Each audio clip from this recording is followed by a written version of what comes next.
ইমামের দায়িত্ব হচ্ছে পেছনে কারা আছে এটা খেয়াল করা। অনেক সময় ইমাম সাহেব আল্লাহু আকবার বলে যে নামাজ ধরছে, কি হচ্ছে পেছনে আর খোঁজ খবর নাই। মুআয ইবনে জাবাল রাদিয়াল্লাহু তাআলা আনহুকে আল্লাহ রাসূল সাল্লাল্লাহু আলাইহি ওয়াসাল্লাম একটা এলাকার ইমাম বানিয়ে পাঠিয়েছিলেন। এলাকার মুসল্লিরা ছিলেন, লোকজন ছিলেন শ্রমজীবী, সারা দিন কষ্ট করে নামাজে যে জয়েন করত। তো উনি মাগরিবের নামাজে সূরা ফাতিহার পরে সূরা বাকারা তেলাওয়াত শুরু করলেন। তো মাগরিবের সালাতে উনি যখন এত লম্বা তেলাওয়াত ধরলেন, মুসল্লিরা আর ইমাম সাহেবের সাথে থাকতে পারতেছে না, কারণ ওনারা তো ইমাম সাহেবের হয়তো মন ফুরফুরে, উনি পড়তেছেন মনের আনন্দে দরাজ গলায়, কিন্তু মুসল্লিদের তো অবস্থা খারাপ। সারাদিন ওনারা খেতে খামারে কাজ করে আসছে, নামাজ ছেড়ে দিয়ে অনেকে চলে গেছে। একা একা নামাজ পড়ে যে আল্লাহ রাসূল সাল্লাল্লাহু আলাইহি ওয়াসাল্লামের কাছে যে বিচার দিল যে ইয়া রাসূলুল্লাহ, দেখেন এমন একজন ইমাম আপনি অ্যাসাইন করেছেন আমাদের এলাকায়, মাগরিবের নামাজে উনি সূরা বাকারা পড়ে আর আমরা হচ্ছে শ্রমজীবী। রাসূল সাল্লাল্লাহু আলাইহি ওয়াসাল্লাম খুব রেগে গেলেন।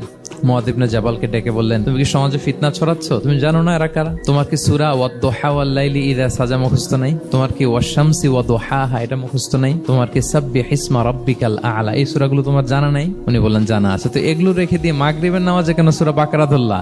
আল্লাহর হাবিব সাল্লাল্লাহু আলাইহি ওয়াসাল্লাম কিন্তু এমন ইমাম ছিলেন না, উনি অত্যন্ত বিবেকবোধ সম্পন্ন একজন ইমাম ছিলেন। একবার পেছনে এক বাচ্চার কান্না শুনে উনি নামাজ ছোট করে দিয়েছেন। সবাই বললেন, ইয়া রাসূলুল্লাহ, এত ছোট নামাজ তো কখনো পড়তে দেখি না। তখন রাসূল সাল্লাল্লাহু আলাইহি ওয়াসাল্লাম বললেন, একটা ছোট বাচ্চার কান্নার আওয়াজ আমার কানে এসেছে, আমার মনে হচ্ছে বাচ্চাটাকে সামলাতে নারীদের কাতারে একটা মায়ের খুব কষ্ট হচ্ছে, এজন্য নামাজটা আমি খাটো করে দিয়েছি। দেখেন কি চিন্তা চেতনা, পিছনে কি হচ্ছে সব রাসূল সাল্লাল্লাহু আলাইহি ওয়াসাল্লাম এটা খেয়াল করতেন।